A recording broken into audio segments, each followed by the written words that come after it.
إن الحمد لله نحمده ونستعينه ونستغفره ونعوذ بالله من شرور أنفسنا ومن سيئات أعمالنا من يهده الله فلا مضل له ومن يضلل فلا هادي له وأشهد أن لا إله إلا الله وحده لا شريك له وأشهد أن نبينا محمدا عبده ورسوله صلى الله عليه وعلى آله وصحبه وسلم بلغ الرسالة وأدى الأمانة ونصح الأمة وكشف الله به عن أمته الغمة وجاهد في الله حق جهاده حتى أتاه اليقين فصلوات ربي على رسول الله صلى الله عليه وسلم وعلى آله وصحبه أجمعين وسلم تسليما مزيدا إلى يوم الدين أما بعد. Chers serviteurs d'Allah, craignez Allah d'une véritable crainte et sachez que la crainte du Seigneur de l'univers est source d'élévation ici-bas et de secours dans l'au-delà. Allah nous dit dans le Coran: et quiconque obéit à Allah et à son messager et craint Allah et le redoute, alors voilà ceux qui récoltent le succès. Chers musulmans, Allah subhanahu wa ta'ala, notre Seigneur, a voulu que ce bas monde soit une demeure d'épreuve et de méditation, et que l'au-delà soit une demeure de récompense et de repos. Et Allah n'a pas fait de ce bas monde une demeure de bonheur, car si cela avait été le cas, les gens les plus heureux auraient été ceux qu'Allah tabaraka wa ta'ala aime le plus, c'est-à-dire les prophètes, les vertueux et les pieux. Allah subhanahu wa ta'ala a fait de ce bas monde une demeure d'épreuve, de maux et un point de passage vers l'au-delà, la demeure des joies et des plaisirs. Donc le véritable bienheureux est celui qui sera heureux dans l'au-delà, et le véritable malheureux est celui qui sera malheureux dans l'au-delà. Allah subhanahu wa ta'ala nous dit dans le Coran: sachez que la vie présente n'est que jeu, amusement, vaine parure, une course à l'orgueil entre vous et une rivalité dans l'acquisition des richesses et des enfants. Elle en est cela pareil à une pluie, la végétation qui en vient émerveille les cultivateurs, puis elle se fane et tu la vois donc jaunie, ensuite elle devient des débris. Et dans l'au-delà, il y a un dur châtiment et aussi un pardon et agrément d'Allah, et la vie présente n'est que jouissance trompeuse. Et il dit également: on a enjolivé aux gens l'amour des choses qu'ils désirent, femmes, enfants, trésors thésaurisés d'or et d'argent, chevaux marqués, bétail et champs. Tout cela est l'objet de jouissance pour la vie présente, alors que c'est auprès d'Allah qu'il y a un bon retour. Et parmi les preuves à cela, le fait qu'Allah tabaraka wa ta'ala a donné ce bas monde aux mécréants et aux pervers et les laisse profiter ici-bas. Tout cela à cause de la bassesse et la médiocrité de ce bas monde auprès d'Allah subhanahu wa ta'ala.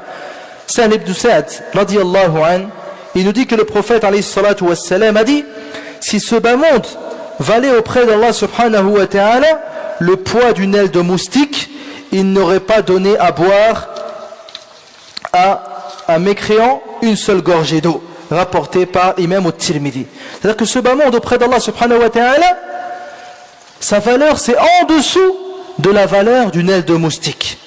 Chers serviteurs d'Allah, étant donné la bassesse de ce bas monde auprès d'Allah, les pieux ne sont pas aveuglés par cette vie ici-bas et ne demandent pas un surplus de cette dunya. Non, les vertueux se contentent de ce qu'ils ont reçu. Ils prennent leur part sans convoiter la part des autres. Le prophète alayhi salatu wassalam a comparé ce bas monde à l'endroit où un homme ferait une sieste et ensuite délaisserait cet endroit, ou à un mirage. Le prophète sallallahu alayhi wa sallam était entièrement dirigé vers Allah et vers l'au-delà. Abdullah ibn Mas'ud radiyallahu anhu, il nous dit que le prophète sallallahu alayhi wa sallam un jour s'est allongé sur une natte. À son réveil, cette natte avait fait des traces sur le corps du prophète alayhi salatu wassalam. Les compagnons dirent: ô messager d'Allah, que penses-tu si nous achetions un tapis ou autre afin de mettre sur la natte afin que tu dormes mieux? Le prophète sallallahu alayhi wa sallam a dit: qu'ai-je à faire avec ce bas monde? Le prophète sallallahu alayhi wa sallam a comparé un tapis ou une couverture au bien de ce bas monde. Il a dit: qu'ai-je à faire avec ce bas monde? je n'y suis que comme un cavalier qui se mit à l'ombre d'un arbre, puis partit en le laissant. Rapporté par At-Tirmidhi et Ibn Majah. Et le prophète sallallahu alayhi wa sallam, il invoquait Allah subhanahu wa ta'ala en demandant qu'Allah fasse de sa subsistance et celle de sa famille qu'elle ne dépasse pas ce dont ils ont besoin. Le prophète sallallahu alayhi wa sallam, il ne demandait pas des millions, des châteaux, des maisons. Là, il dit que Allah tabaraka wa ta'ala nous donne ce dont nous avons besoin. Abu Huraira, il nous dit que le prophète sallallahu alayhi wa sallam a dit: Ô Seigneur Allah, fais que la subsistance de la famille de Mohammed se limite à leur faim. Fais que la subsistance de la famille de Mohammed se limite à leur faim, rapporté par Al-Bukhari ou Muslim. Et le prophète sallallahu alayhi wa sallam a fait de la suffisance une cause de victoire et de bonheur dans l'au-delà. Dans Sahih Muslim, selon Abdullah ibn Amr ibn al-As, le prophète sallallahu alayhi wa sallam a dit: Bienheureux celui qui a été guidé à l'islam et dont la subsistance se limite à ses besoins et qui se contente de ce qu'Allah lui a donné. Ibn Abbas nous dit: le prophète sallallahu alayhi wa sallam passait plusieurs nuits consécutives le ventre vide, les membres de sa famille ne trouvaient pas de quoi dîner, la plupart de leur pain était de l'orge, rapporté par At-Tirmidhi. Chers frères et sœurs, et les nobles compagnons radiyallahu anhum ont suivi la voie du prophète sallallahu alayhi wa sallam en acceptant ce qu'Allah leur avait octroyé, ne se concurrençant pas pour la dunya. Leur aspiration était entièrement pour l'au-delà radiyallahu anhum. Dans Sahih al-Bukhari, Saïd al-Maqburi rahimahullah nous dit que Abu Huraira radiyallahu anhu passa une fois devant des gens qui avaient devant eux un agneau rôti et ils l'invitèrent à manger avec eux. Mais Abu Huraira refusa en disant: le prophète sallallahu alayhi wa sallam a quitté ce monde sans avoir jamais mangé à satiété du pain d'orge. Donc comment moi puis-je manger de cet agneau rôti? Car le prophète sallallahu alayhi wa sallam, c'est lui qui a fait cette recommandation à Abu Huraira en lui disant: ô Abu Huraira, crains Allah, tu seras le plus dévot des gens. Sois sobre, tu seras le plus reconnaissant. Souhaite aux gens ce que tu souhaites pour toi-même, tu seras croyant. Assure à ton voisin les relations de bon voisinage, tu seras musulman. Et ris peu.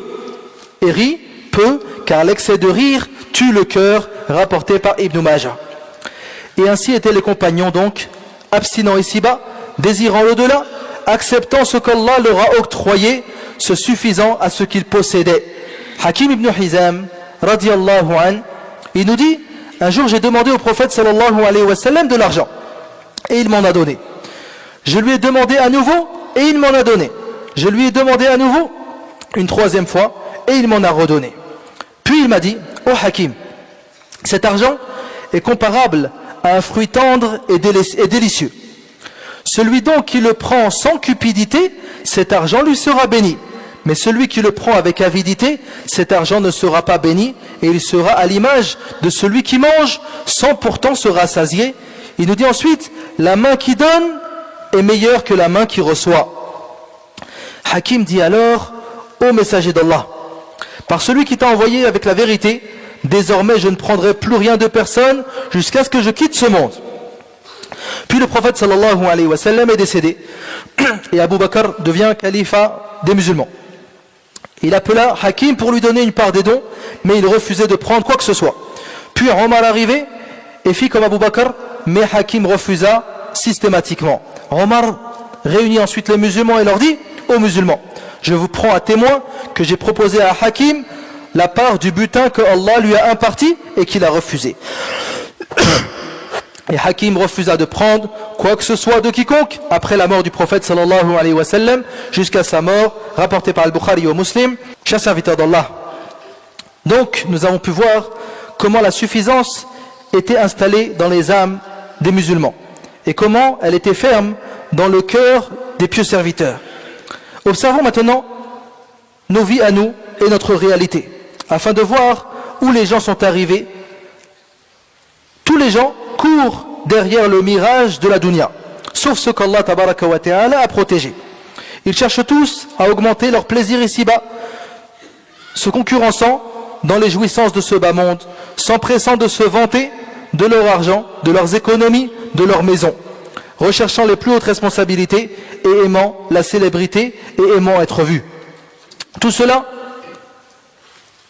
est que les gens sont plongés dans ce bas monde, comme si le bas monde c'était un bassin et les gens sont tout au fond. Ils sont plongés dans ce bas monde et se détournent de l'au-delà, car ces deux choses ne peuvent pas aller ensemble. Donc, chers frères et sœurs, sachez que Allah tabaraka wa ta'ala ne nous a pas créés pour cela. Et Allah tabaraka wa ta'ala ne nous a pas ordonné à faire cela. Allah dit dans le Coran: ô homme, craignez votre Seigneur et redoutez un jour où le père ne répondra pas en quoi que ce soit pour son enfant, et ni l'enfant pour son père. La promesse d'Allah est vérité, que la vie présente ne vous trompe donc pas, et que le trompeur, Shaitan, ne vous induise pas en erreur sur Allah. Et il est également très difficile de croiser une personne qui se contente de ce qu'Allah lui a donné comme richesse, de ce qu'Allah subhanahu wa ta'ala lui a donné comme enfant, de ce qu'Allah subhanahu wa ta'ala lui a donné comme poste ou influence. Beaucoup d'âmes sont malheureusement convoiteuses, craignant le besoin et la pauvreté, et elles ne se suffisent pas du peu et ne sont pas rassasiées de beaucoup. Anas ibn Malik, il nous dit que le prophète sallallahu alayhi wa sallam a dit dans le hadith, dans le magnifique hadith, il nous dit: si le fils d'Adam, pas les musulmans, tout le monde, si le fils d'Adam avait une vallée pleine d'or, toute une vallée pleine d'or, il en souhaiterait une deuxième. Et s'il en avait une deuxième, il en souhaiterait une troisième, et ainsi de suite. Et seule la terre, en effet, peut lui remplir la bouche. Allah accepte pourtant le repentir de qui se repentit à lui, rapporté par Al-Bukhari et au Muslim. Donc il faut, chers musulmans, que le serviteur se rende compte de ce qu'il possède comme nombreux bienfaits, et qu'il compare sa vie avec celle des autres, les musulmans qui souffrent ici et ailleurs. Et il verra qu'Allah tabaraka wa ta'ala l'a favorisé. Le musulman, s'il observe, il se rendra compte qu'il a des bienfaits au-dessus de sa tête, des bienfaits en dessous de ses pieds, à gauche et à droite. Donc, alhamdulillah, tu as la foi, tu vis en sécurité, tu as de l'argent, tu as des enfants, tu as des appareils, tu as des outils, tu as le dernier téléphone, etc. Et donc, cela doit nous encourager à être reconnaissants auprès d'Allah subhanahu wa ta'ala et faire preuve de suffisance.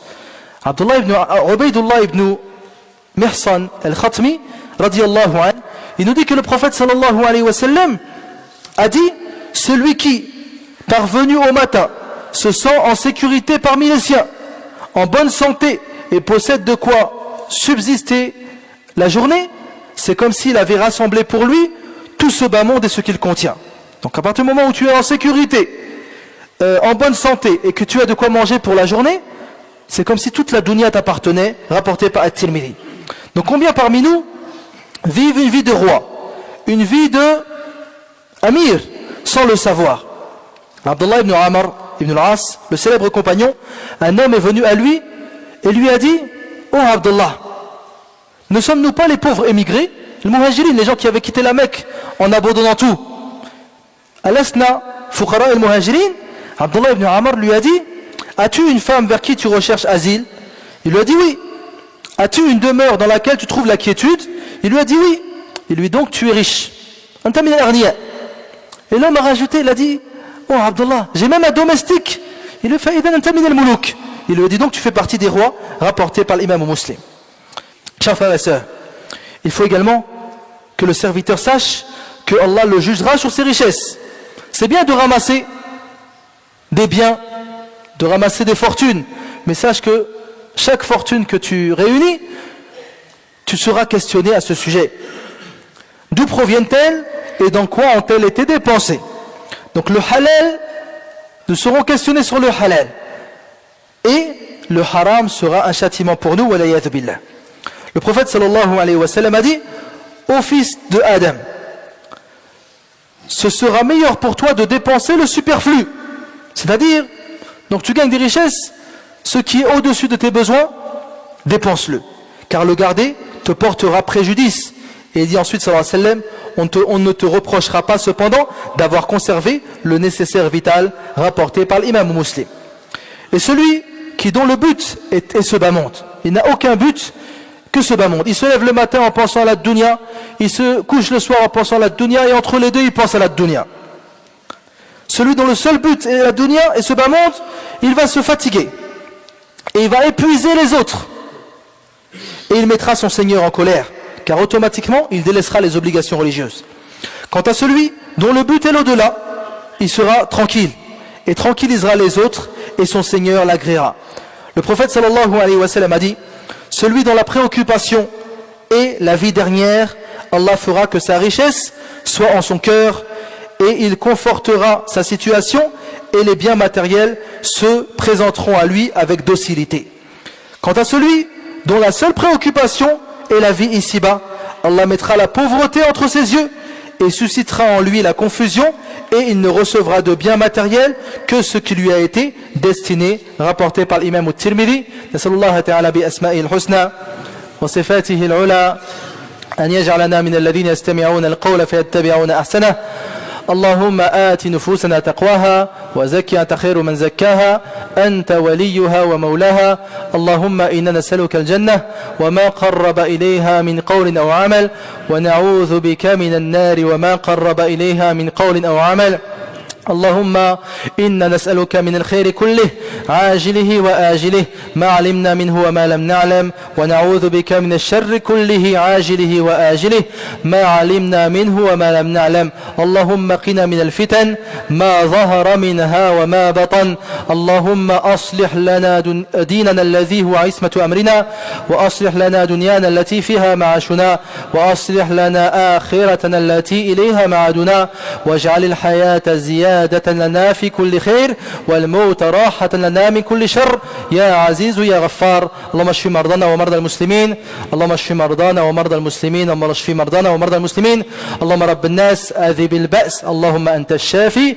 لا شفاء إلا شفاؤك شفاء لا يغادر سقما اللهم اغفر لموتى المسلمين الذين شهدوا لك بالوحدانية ولنبيك بالرسالة وماتوا على ذلك اللهم تقبل من الإخوان والأخوات الذين يسهمون لأجل هذا المسجد بأموالهم ودعواتهم وأوقاتهم وجهودهم اللهم تقبل منهم اللهم تقبل منهم واجعل ذلك حسنات مضاعفة في ميزان حسناتهم يوم القيامة اللهم بارك لهم في أموالهم وفي صحتهم وفي إيمانهم وفي أولادهم وفي سائر شؤونهم يا رب العالمين ربنا آتنا في الدنيا حسنة وفي الآخرة حسنة وقنا عذاب النار بعد الصلاة إن شاء الله إلزموا أماكنكم سنصلي على جنين توفي في بطن أمه. Donc après la prière, restez à vos places. Nous allons prier sur un fœtus décédé dans le ventre de sa mère. Allahumma salli wa sallim wa barik ala abdika wa rasulika Muhammad wa ala alihi wa sahbihi ajma'in